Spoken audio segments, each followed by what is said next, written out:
From New York, this is Democracy Now! We live in constant struggle for the truth, and we live in constant struggle in remaking America in its image of freedom and liberty for all. Not the image of the past, but the image of what the future of America should look like. As the CDC issues a new 60-day eviction moratorium, we'll speak to Congressmember Ilhan Omar, who camped out on the steps of the U.S. Capitol overnight Friday to pressure the Biden administration to take action. We'll talk to her about housing, the recent U.S. airstrikes on her home country of Somalia, plus her memoir, This Is What America Looks Like, My Journey from Refugee to Congresswoman. We'll also hear from a Kansas City tenant who faces eviction. I actually have my dad's ashes, and one of my big concerns is, if I get kicked out on the street, what am I going to do with my dad's ashes? And we go to Lebanon, where security forces fired water cannons and tear gas at protesters, marking 1 year since the devastating explosion at the port of Beirut that killed hundreds and displaced thousands. Human Rights Watch is accusing senior Lebanese officials of failing to protect the public. Culpability for the explosion still rests with those officials who knew the ammonium nitrate was being stored at the port in an unconscionable and dangerous manner, and failed to do what was within their authority and under their responsibility to secure or remove it. All that and more coming up. Welcome to Democracy Now!, democracynow.org, The War and Peace Report. I'm Amy Goodman. The World Health Organization is calling on wealthy countries to halt plans to provide a third booster shot of COVID-19 vaccines to some citizens until at least 10% of the population of every country is vaccinated. The call from WHO Director Tedros Adhanom Ghebreyesus came Wednesday as the number of confirmed coronavirus cases worldwide topped 200 million. We cannot and we should not accept countries that have already used most of the global supply of vaccines, using even more of it, while the world's most vulnerable people remain unprotected. The WHO's call was quickly rebuffed by the Biden administration. White House Press Secretary Jen Psaki told reporters the U.S. would provide a third booster shot to people at higher risk of COVID-19 if the FDA decides such shots are warranted. The producers of some of the world's most effective COVID-19 vaccines continue to raise prices on the life-saving inoculations, with Pfizer and Moderna set to charge the European Union more than $23 and $25 per dose, respectively. A recent study by the People's Vaccine Alliance found Pfizer, BioNTech, and Moderna are charging governments as much as $41 billion above the estimated cost of production. Globally, coronavirus cases are continuing to rise, fueled by the spread of the Delta variant. China's ordered mass testing in Wuhan, the first epicenter of the pandemic, and suspended travel and public events across much of the country. China's confirmed new cases in at least 36 cities in more than half its provinces. Thailand reported another record for daily infections with over 20,000 new cases Wednesday. In Japan, the Tokyo Olympics organizing body reported yet another daily record for infections, with 31 more positive tests reported Thursday among people associated with the Games. COVID-19 cases continue their exponential rise in the United States, with unvaccinated people accounting for nearly all hospitalizations and deaths. In Illinois, Governor J.B. Pritzker has ordered a mask mandate for all students, teachers, and staffers during the upcoming school year. In Arkansas, one of the country's worst-hit states, Republican Governor Asa Hutchinson said Wednesday he regrets signing a bill banning local mask mandates and now wants the law reversed. Yes, in hindsight, I wish that had not become law. But it is the law, and the only chance we have is either to amend it or for the courts to say that it has an unconstitutional foundation. Florida continues to set new records for hospitalizations and deaths, accounting for about 1 in 5 U.S. COVID-19 cases. Despite that, the Republican Governor Ron DeSantis has threatened to withhold funds to school districts that defy his ban on mask mandates and other health measures.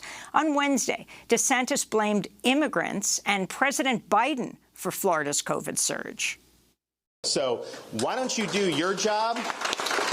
Why don't you get this border secure? And until you do that, I don't want to hear a blip about COVID from you. At least 4 Florida school districts have moved to flout Governor DeSantis' statewide ban on mask mandates, but Broward County said Wednesday it was reversing its mask mandate under pressure from the governor. This is Broward County Mayor Stephen Geller speaking Monday. Unfortunately, Dade and Broward County lead the nation in new hospitalizations. The numbers are doubling every 10 or 11 days. Geometric progression. This is horrifying. The Florida governor is threatening to withhold state funds from schools that impose mask mandates, as is the governor of Texas. In Houston, Mayor Sylvester Turner has renewed a mask order for city employees, defying a Texas ban on mask mandates. Republican Governor Greg Abbott has threatened to defund schools that require masks.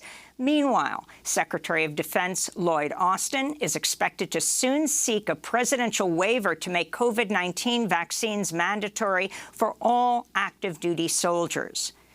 Landlords in Georgia and Alabama have asked a federal judge to block the Biden administration's new 2-month moratorium on evictions.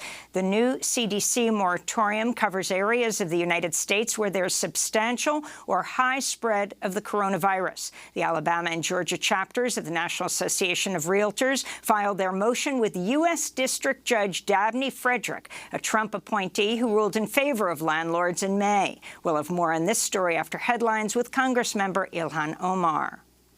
Protests in Lebanon Thursday mark the first anniversary of one of the largest non-nuclear explosions in history, the Beirut port explosion that killed at least 218 people, injured 7,000, and destroyed or damaged 300,000 homes. So far, no one's in the political leadership that has been held accountable for leaving over 2,700 tons of highly explosive ammonium nitrate fertilizer unattended at Beirut's port. This is Leah Noon, who lost her brother to the explosion. She was among the protesters who held a protest and vigil at the site of the blast. We all came on this sad day to an uprising, not a memorial. We all came with burnt hearts for our martyrs and heroes who died as victims. My cousin is Joe Noon, who stood at warehouse number 12 and was opening the door as the explosion took place. They promised us a 5-day investigation, and this is not the 5th day. This is day 365, and still nothing has come from the investigation. This comes amidst an economic collapse and political crisis that's largely left Lebanon without a functioning government. We'll have the latest on Lebanon's crisis going to Beirut later in the broadcast. Israel's military says it fired artillery shells into southern Lebanon and later carried out airstrikes after Lebanese militants fired rockets into northern Israel. The fighting sparked large brush fires along the border. Meanwhile, in northern Lebanon, crews battled wildfires for a 3rd straight day as the blazes spread into Syria. Elsewhere in the Mediterranean region, Turkey's been hit by its most intense fires on record, with one blaze breaching a coal-fired power plant overnight in southwestern Turkey. Large swaths of Greece and Albania face very poor air quality amidst a searing heat wave fueled by the climate crisis, with wildfires kicking up huge quantities of fine particulate matter. In California, the fast-growing Dixie Fire engulfed the Northern California community of Greenville overnight, leveling its downtown area. In Russia, record wildfires in the Siberian region of Yakutia have set an all-time emissions record equivalent to more than 500 megatons of carbon dioxide.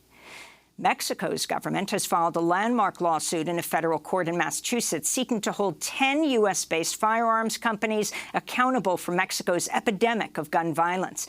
Gun manufacturers named in the suit include Smith & Wesson, Colt, and Glock. It's the first time U.S. gun makers have been sued by a foreign government. The Mexican Foreign Minister, Marcelo Ebrard, announced the lawsuit Wednesday. The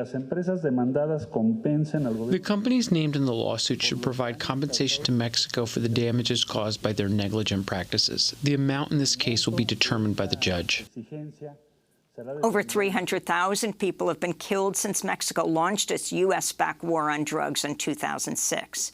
The Belarusian athlete, Kristina Simonanskaya, has landed in Poland, where she's requesting political asylum. Last weekend, the sprinter refused orders from the Belarus Olympic delegation to leave the Games in Tokyo and return to Belarus after she criticized her coaches. Polish officials granted her a humanitarian visa, agreeing she would face harsh punishment under the authoritarian government of Alexander Lukashenko.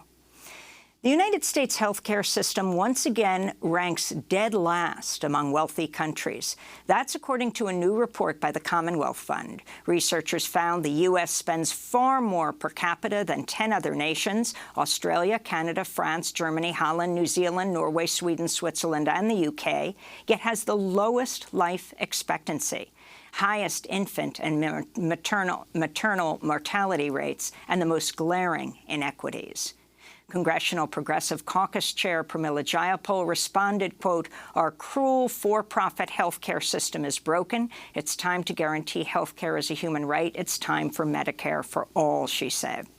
In sports news, a new report finds the National Collegiate Athletic Association has consistently treated women's sports as inferior to men's, with stark gender-based differences in the goods, services, and resources provided to competitors in March Madness basketball tournaments. An outside review commissioned by the NCAA recommends a number of reforms, including a combined men's and women's Final Four tournament. And here in New York, at least 4 district attorneys have launched criminal probes into findings of sexual harassment by Democratic Governor Andrew Cuomo. Prosecutors in Westchester, Nassau, Manhattan, and Albany have requested additional information from the Office of New York Attorney General Letitia James after her civil probe found Cuomo harassed at least 11 women in violation of the law, including unwanted touching and kissing and inappropriate remarks. Democrats in the New York State Assembly said Wednesday they have enough votes to impeach Governor Cuomo. At the White House, Press Secretary Jen Psaki reiterated President Biden's call for Cuomo to resign.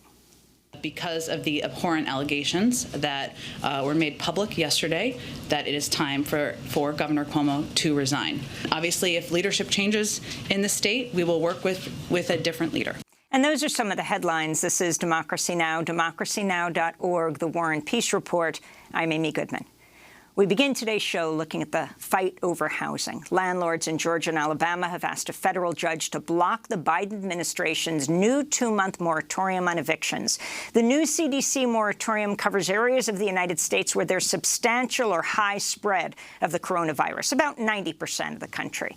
The Alabama and Georgia chapters of the National Association of Realtors filed its motion with U.S. District Judge Dabney Friedrich, a Trump appointee who ruled in favor of landlords in May. A nationwide moratorium on evictions expired Saturday after Democratic lawmakers failed to pass a bill to protect millions of people who could be forced from their homes. The White House initially said the moratorium could only be extended by Congress due to a recent Supreme Court ruling, but the Biden administration reversed course following intense pressure from progressive lawmakers. On Friday night, 3 members of Congress, Cori Bush of Missouri, Ayanna Pressley of Massachusetts, and Ilhan Omar of Minnesota, camped outside the U.S. Capitol with others to demand action. Congressmember Ilhan Omar joins us now. She's just published the paperback version of her memoir. It's titled, "This is What America Looks Like: My Journey from Refugee to Congresswoman." It tells the story of how she became the first Somali American and one of the first 2 Muslim women elected to Congress. Representative Ilhan Omar, welcome back to Democracy Now! Your book is called "This is What America Looks Like," and I think of that picture of you on the steps of the Capitol, sleeping out with Cori Bush and Ayanna Pressley, 2 other congresswomen of color, demanding that millions of people not be thrown out of their homes, demanding of your own colleagues and the Biden administration. Congratulations on the release of your paperback. Talk about why you stayed out overnight. Well, Amy, it's really great to be with you this morning. I remember seeing Cori put out a message to us to join her. And I, thought it was really important for us to express just how important it was for people to realize, as lawmakers, we have a responsibility to protect those that sent us to legislate on their behalf.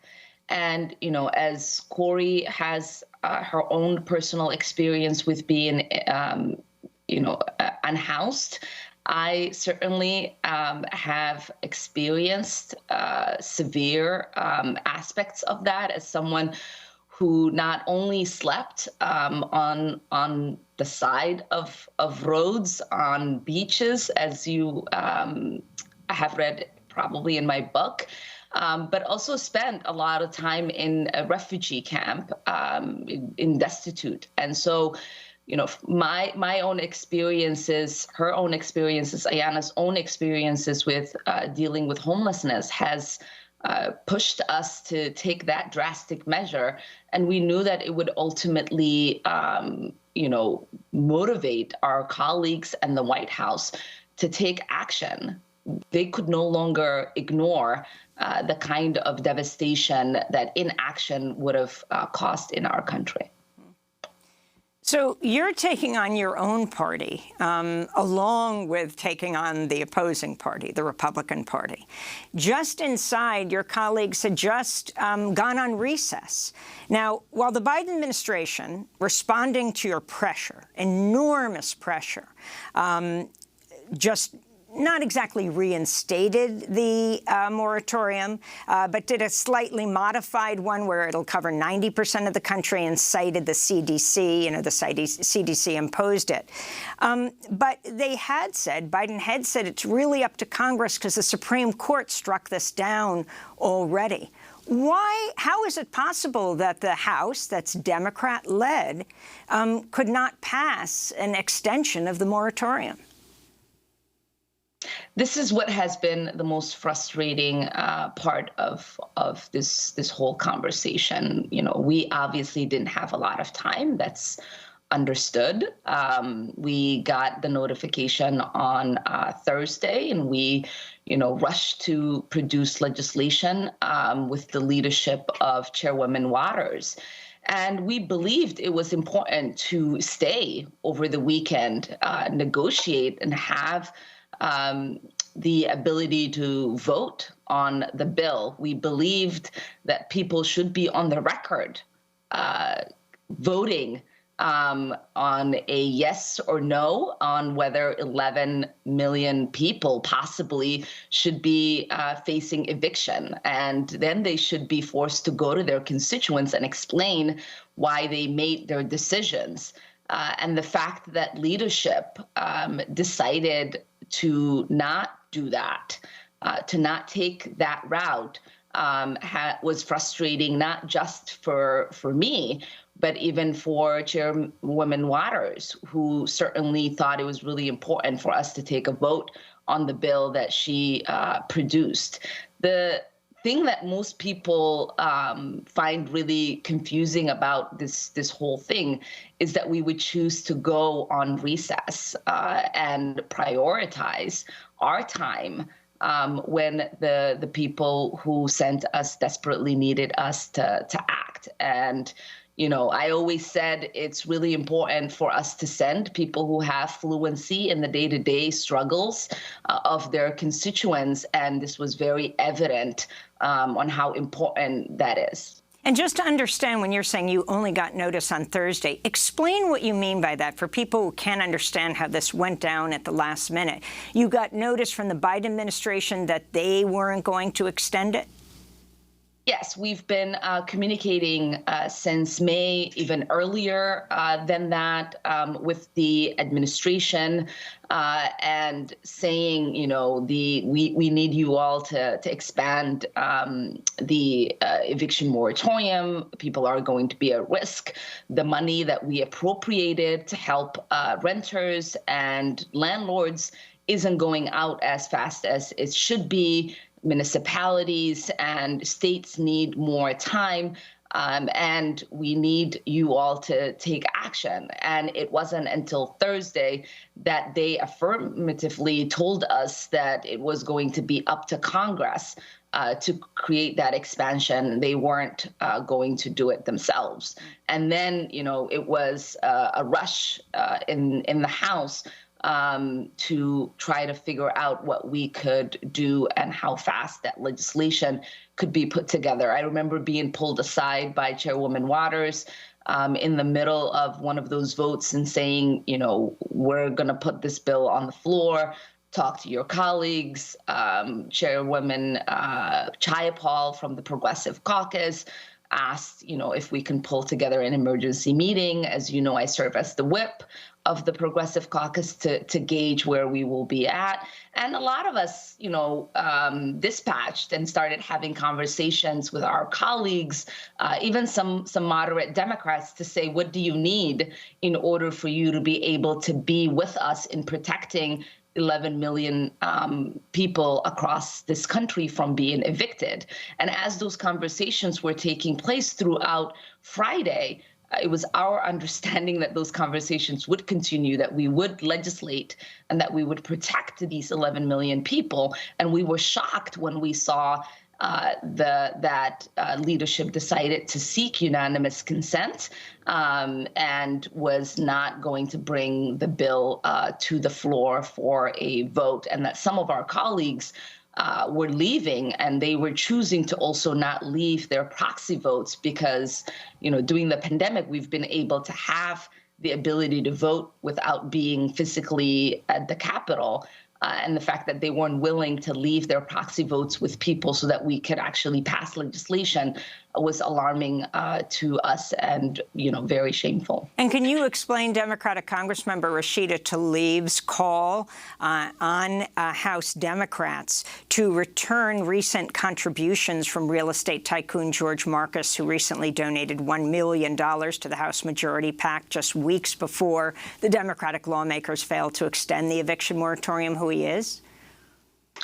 These sort of really clear conflicts of interests for legislators is something that we should be having a broader conversation. I was shocked when I saw the reporting. I think it's really important for there not to be a doubt on behalf of the people that we are there representing them, and that we're going to do everything that is going to help them.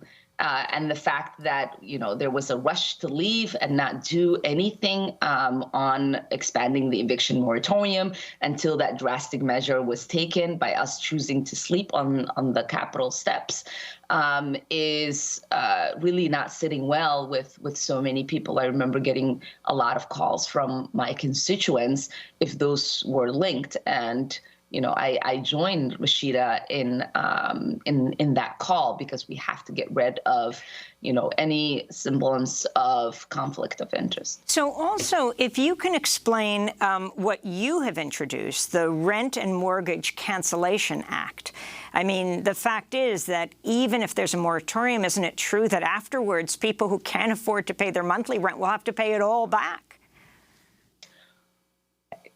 Well, the problem right now that we are seeing is that, we allocated billions of dollars to these municipalities and to states, and that money is taking so long to get out the door. With my legislation, we would have automatically canceled rent, and landlords would have had the ability to get those resources themselves, and it would have reduced the amount of money that is being utilized for administrative cost. The backlog and the slow process that we are seeing right now is due to the fact that there are, in some cases, pages and pages long paperwork that people have to do. And there are a lot of people who still are not aware that they can access this money. And I thought, oftentimes we create policy that creates more problems than addressing the actual issue, and having direct legislation that provides direct solution, like the Cancel Rent and Mortgage Act, is really important. I wanted to switch gears and talk about something else that has been happening. The U.S. military recently conducted at least 3 drone strikes in your home country of Somalia. In the first attacks, they said targeting al-Shabaab fighters in Somalia since President Biden took office. Congressmember Omar, your family came to the U.S. as Somali refugees. You wrote a letter to President Biden requesting more information on these strikes. You said, quote, "It's critical that any military action must be part of a broader strategy focused on the security of the Somali people and the stability of the Somali state." Can you talk about what you understand why the U.S. bombed Somalia again? So it's been really hard to get any concrete information that is really, that really answers any of the questions I put in to my letter. It was our understanding that this administration was going to take a step back. They were going to look at a holistic approach. They were going to reassess their drone program and their engagement with Somalia. And the fact that they just started up the drone program without doing any of those things and without communicating any of those things to us as members of Congress was really alarming. I mean, Somalia has faced instability. I fled civil war in the early 90s. And to this day, there is places in Somalia where it is still unsafe for people to live in.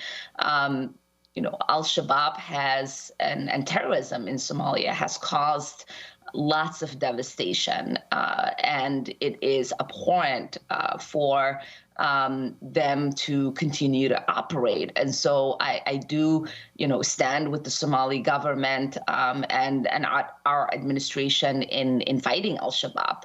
What I do not appreciate is for us to not have a holistic approach to both fighting al-Shabaab and creating stability and having policies that are going to create a long-term stable Somalia. So speaking of Somalia, in your book, you so eloquently talk about your growing up, your first 8 years in Somalia. Talk about Somalia. Tell us, you know more than anyone, being in Congress, how little information most people understand about Africa unless they are from there. And then particularly Somalia, why you left, your experience as a refugee, which so informs what you do now, working on immigration rights. Talk about your family. Well, my story is uniquely an American story, right? We have been known as a country of immigrants. There has been the arrival of immigrants for a really long time from different parts of the world. But we are now just seeing, Somali immigrants, and there's a lot that is not understood. And I thought it was really important for me to write this book and spend a lot of time telling people about the Somalia I grew up in, where, there was a lot of warmth. I had a really happy upbringing up to the age of 8. I grew up in a very loud, loving family where, we didn't really have any ideas of hierarchy. We were all allowed to have the freedom to express ourselves, to own our agency. And I grew up in a household and in a community where music and the arts and all of those things were very vibrant.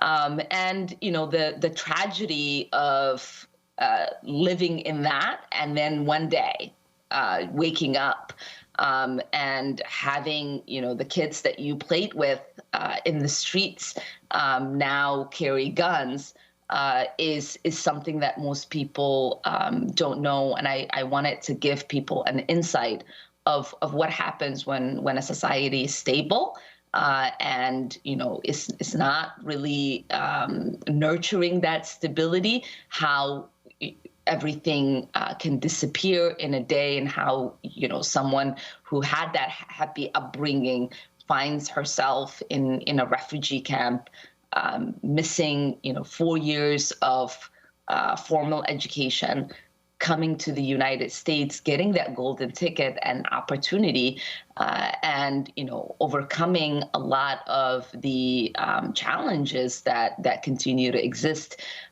in this country for people who arrive without nothing, and what it means to now have that voice in Congress, bringing attention to all of those disparities that exist here and in countries like Somalia. And if you could talk about, if you could respond to what's happening now on the African continent as it relates to COVID.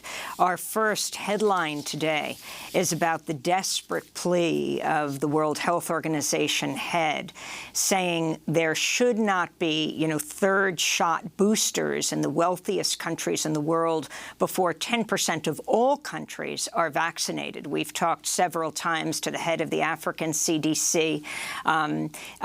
If you can talk about the situation in Somalia as well, and whether you support Ghebreyesus's call, something that Jen Psaki, the White House spokesperson, said, if the FDA says we need third shot boosters, we'll go for them. Yeah, so, when COVID began, there was a call to social distance. And I remember thinking about Somalia and other countries in Africa where social distancing would be a luxury, right? These are places that are sometimes overpopulated, where there are open markets, where people, don't have a lot of space to distance in the ways that it was being recommended, and they have fragile healthcare systems. There is lots of poverty. There is a lot of insecurity in all aspects of life. Many of these governments don't have the resources that it takes to be able to keep everyone safe. As you know, we've struggled here in the United States, and we are one of the countries that has the most resources in the world. And so I do think it is really important for us to recognize that our humanity is tied to one another. And as I waited to get vaccinated, because I thought it was important to have other people who are at risk be vaccinated before me. I'm finally vaccinated. My whole family is vaccinated here, but I do often think about my family in Somalia and what it means for them to have access to that vaccination. We led a global call to send vaccinations to countries like Somalia and other countries in Africa and around the world that desperately need these resources. And so I do hope that before we think about giving ourselves a boost, that we send those resources to people who are less fortunate than we are.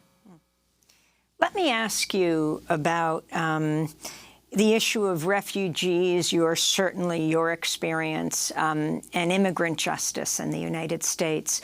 Groups are now suing the Biden administration over its use of Title 42, that Trump-era policy that allows for the expedited deportation of asylum seekers arriving at the U.S.-Mexico border, citing so-called public health concerns during the pandemic. The Biden administration says it'll continue enforcing the policy, which could bar entry to hundreds of thousands of asylum seekers. Human Rights Watch says over 600,000 have been expelled from the U.S. under Title 42 since March of 2020, going back through Trump. The lawsuit was filed by the ACLU, Raíces, and Oxfam, among other groups, which denounced Title 42 as cruel, illegal, and a violation of due process rights. Your thoughts, Congressmember Omar? I think these, Trump-era policies that the administration chooses to keep in place are inhumane on a deep personal level. I got emotional just thinking about this right now because a lot of the people that come to our border are, escaping desperate situations. And it's easy for people to judge. It's easy for people to, talk about what makes somebody come to the border until they find themselves there. And I think a lot about what would have happened if Kenya closed its borders to my family when we were fleeing or chose to deport us back. Where would I have been today? And so for me, it is really important for this administration and for every single person in this country to realize that these policy choices have consequences.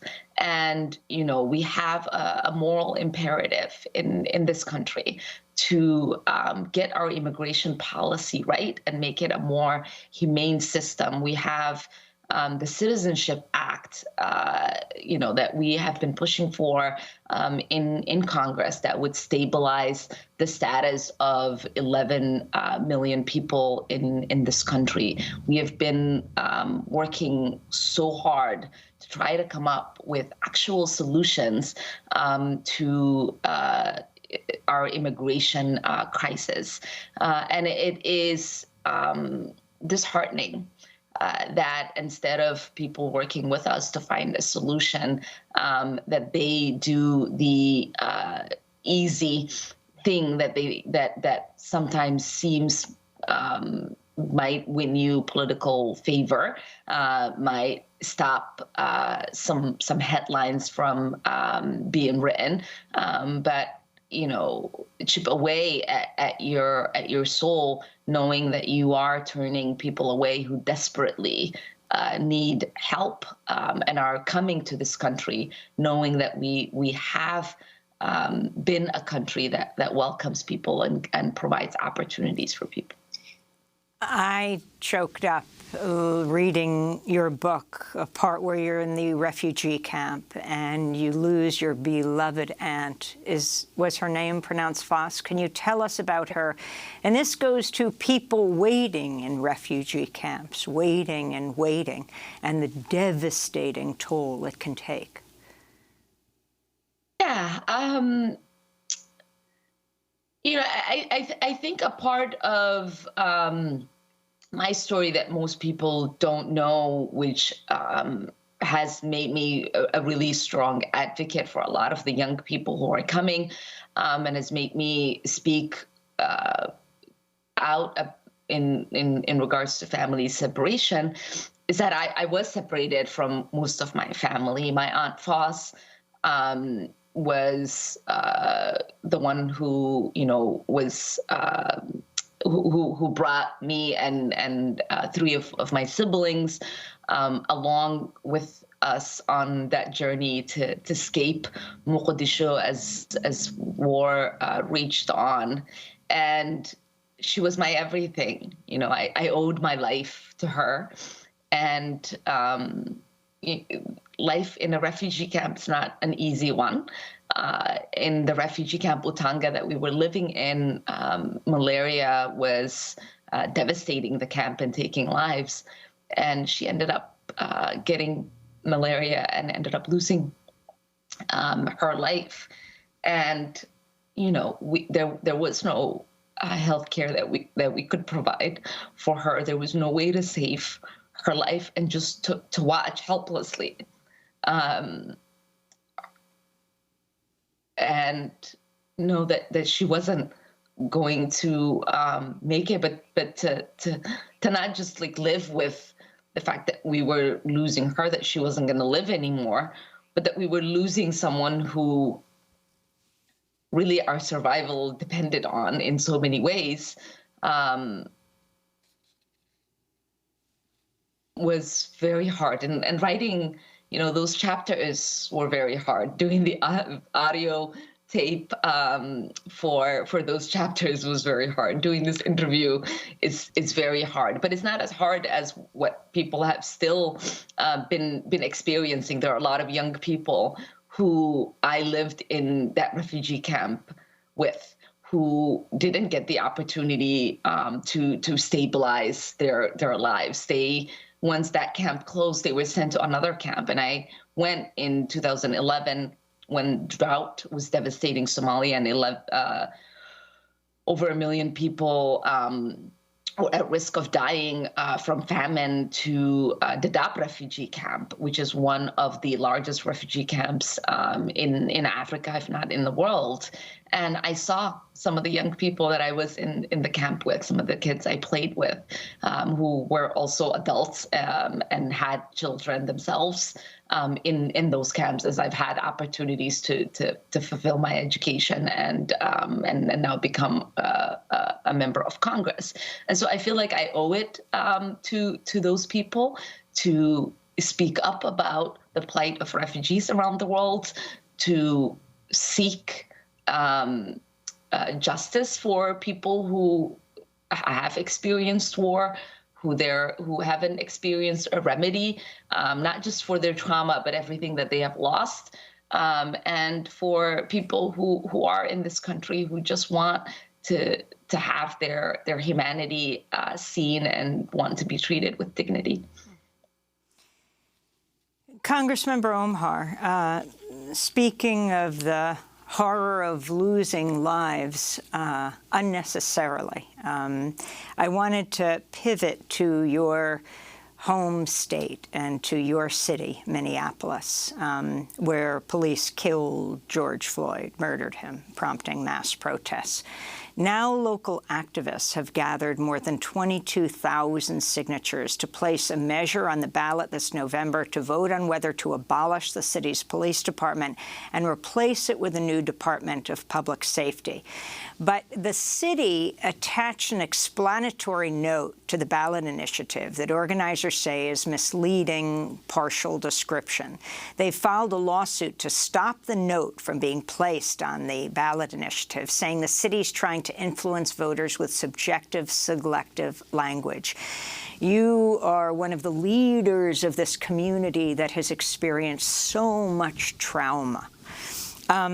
Can you talk about your views on this and what you think would lead to a more just solution, not only in Minneapolis, but it is certainly a model for the whole country? Yeah, well, first of all, in regards to the ballot measure and to the tactics of those that want to keep the status quo in place, I say to them, you know, we've dealt with that before in Minnesota in regards to ballot measures, and I believe that this one will also be met with the same fate as the other one. So I'm confident that we will prevail. We've had a very incompetent and brutal police department for a really long time, and you know, to the rest of the country and the world, they saw what happened with George Floyd and might have thought this is a one-off situation. I remember witnessing my first police shooting as a teenager, where they put nearly 38 bullets into the body of a mentally ill man who was just released from an institution, who didn't speak a word of English, who couldn't respond to their commands, who was not of any imminent threat to have had his life taken in such a brutal and a shameful way. And so many of us have experienced those kind of killings in front of civilians far too often than we would like to have seen. So the fact that the Minneapolis Police Department can no longer exist the way it is one that is understood by the majority of us. And I believe in the fight that people have engaged in regards to trying to have a more just system for us, and will continue to support their effort. Well, I want to thank you so much for being with us, Congressmember Ilhan Omar, Minnesota Congressmember representing the 5th Congressional District, from Mogadishu to Minneapolis. The paperback edition of her memoir has just been released. It's titled, "This is What America Looks Like: My Journey from Refugee to Congresswoman." Thanks so much, Congressmember Omar.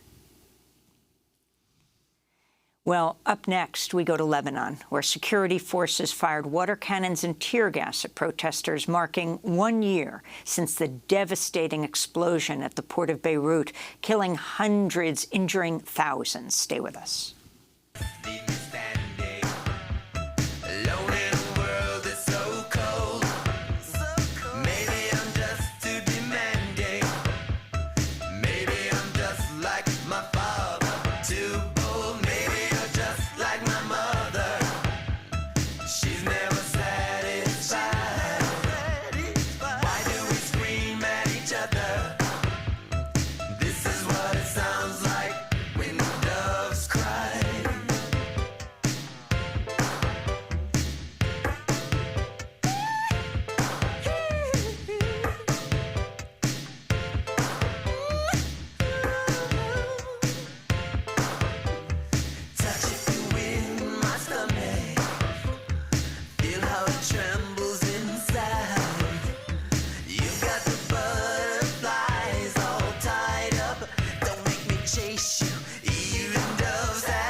When Doves Cry by Prince. This is Democracy Now! I'm Amy Goodman. Security forces in Lebanon fired water cannons and tear gas at protesters, marking 1 year since the devastating explosion at the port of Beirut that killed 218 people, injured 7,000, destroyed or damaged 300,000 homes, one of the largest non-nuclear explosions in history.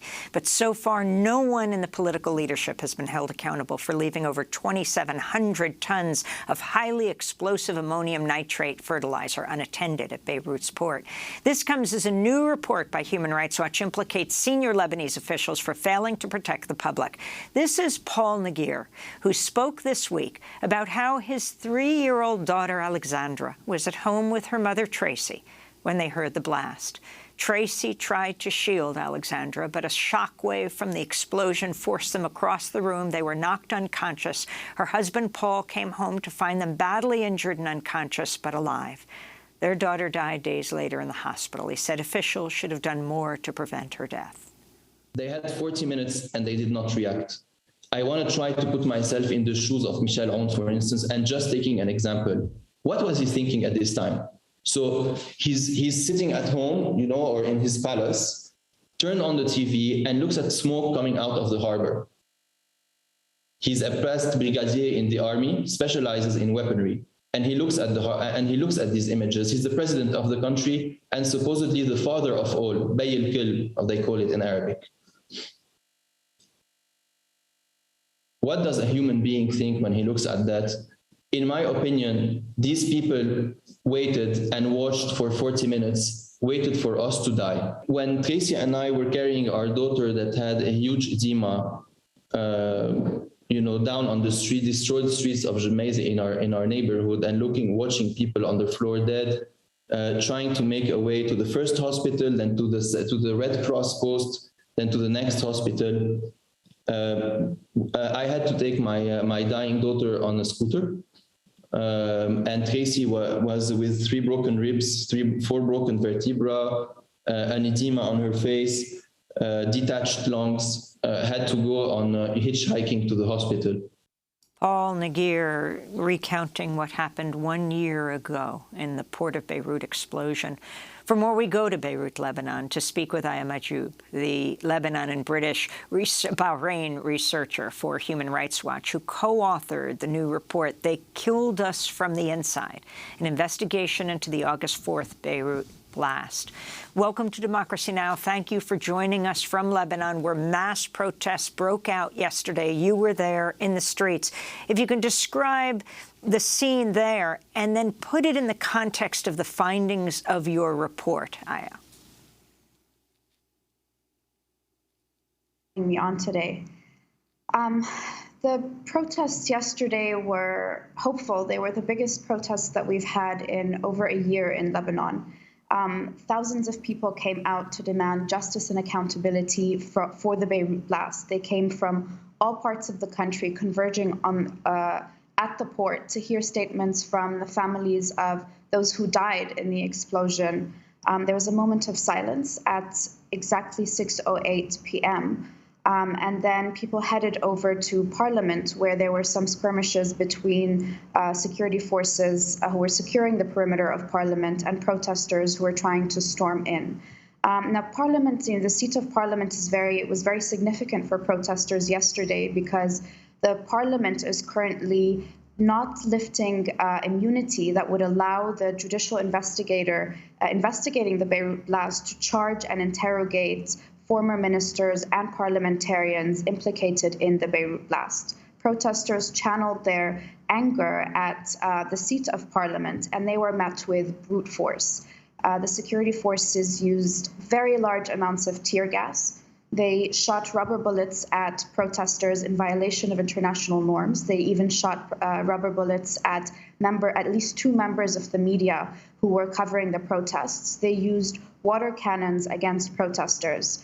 And it's really important to note that the use of force by the security forces was not only aimed at securing the perimeter of Parliament. It seemed to be aimed at ending the protests and dispersing the protesters. They were firing tear gas into crowds containing families, women, and children who were just standing and chanting peacefully. There was absolutely no need for those peaceful protests to be dispersed. It really was quite a show of brute force on a day that was very painful for every Lebanese person, every person who was in the country when the explosion rocked the capital. I don't think there's a single person in Beirut who wasn't in some way impacted by the blast. And your report, you find in the report reviewing official documents, doing multiple interviews with top officials, including the president, the caretaker prime minister, the head of the country's state security. Talk about what you found and what you're calling for now. The findings, there were rumors since the explosion happened that high-level officials were aware of the ammonium nitrate.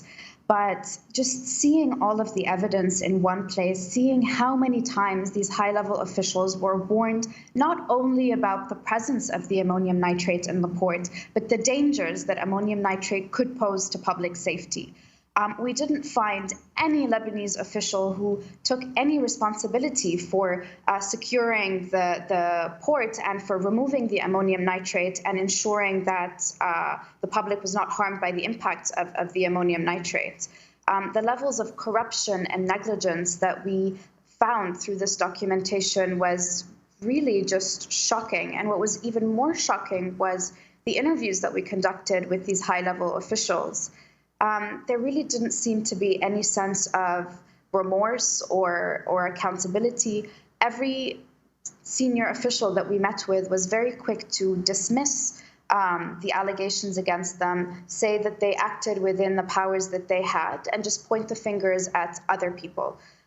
Nobody took responsibility. Nobody apologized. There was such a callousness that came through in these interviews with the high-level officials that I just found very unsettling. So you're calling for the UN to get involved, to do the investigation?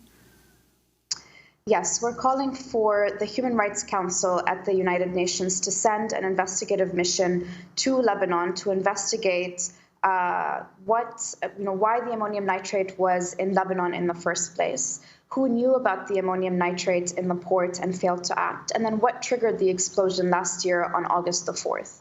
And the investigative mission should very clearly define what violations the Lebanese state committed against its population, particularly the violation of the right to life. We're also calling for this fact-finding body or investigative mission to propose recommendations to reform the port system and the customs system, the judicial system, to ensure that something like this can never happen again, and that the justice system in Lebanon is better equipped to be able to deal with investigations of this magnitude.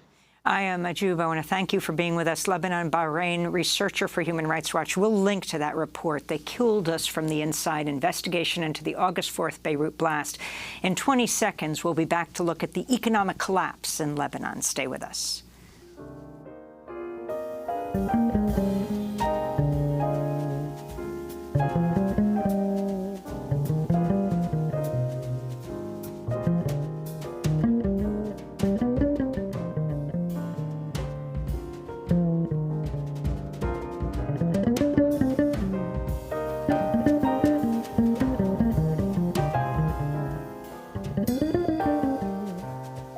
This is Democracy Now! As we continue our coverage of Lebanon, we end today's show with Nisreen Salti, economics professor at the American University of Beirut. Mass protests yesterday following the year anniversary of the explosion in the port of Beirut that killed over 200 people, injured thousands, displaced so many hundreds of thousands. Nisreen, we only have a few minutes. Can you talk about the economic collapse we're seeing right now in Beirut, in Lebanon overall? Sure. In fact, in the context of the port explosion, it's important to note that as gruesome and horrific and traumatic as the explosion was in terms of magnitude and amplitude, it actually fits in with the general trend of negligence and corruption and collapse that we've been experiencing for months very rapidly before the explosion, and for years, for a few decades, actually. And so what the explosion does in the context of the economic collapse is it just accelerates the downfall. It accelerates the downward spiral. So just on a few basic metrics to compare where we were a year ago, just before the August 4th explosion of 2020, and we were already well into economic crisis, into a few months of economic crisis by then. So the overall price level, for instance, since the explosion is up by 234%. The minimum wage is half of what it was in real dollar terms. Today, we have the lowest minimum wage in the world. The hours of electricity supplied by the state company were around 10 to 12 hours per day in the capital a year ago. Today, there are at most 2 hours a day countrywide, and it's becoming increasingly impossible to afford diesel fuel for private generators in order to compensate for the lack of electricity, because the price of diesel fuel on the black market is 18-fold what it was a year ago. The price of a basic food basket has tripled. The price of gasoline for cars has tripled, and it's also very difficult to find. So actually, this economic collapse, which was already underway, what the port explosion has done, instead of being a turning point or a moment of reckoning, has just pushed us further into the abyss of total economic freefall. We want to thank you so much, Nisreen, for joining us. And Nisreen Salti, economics professor at the American University of Beirut. And you can go to Democracy Now! When we spoke to her last, as she went more deeply into the crisis that Lebanon is facing today. And that does it for our show. Democracy Now! Is produced with Renee Feltz, Mike Burke, Dina Guzder, Messiah Rhodes, Namin Sheikh, Maritar Sena, Tammy Warnoff, Tarina Nadura, Sam Alkoff. Special thanks to Julie Crosby. I'm Amy Goodman. Thanks for joining us.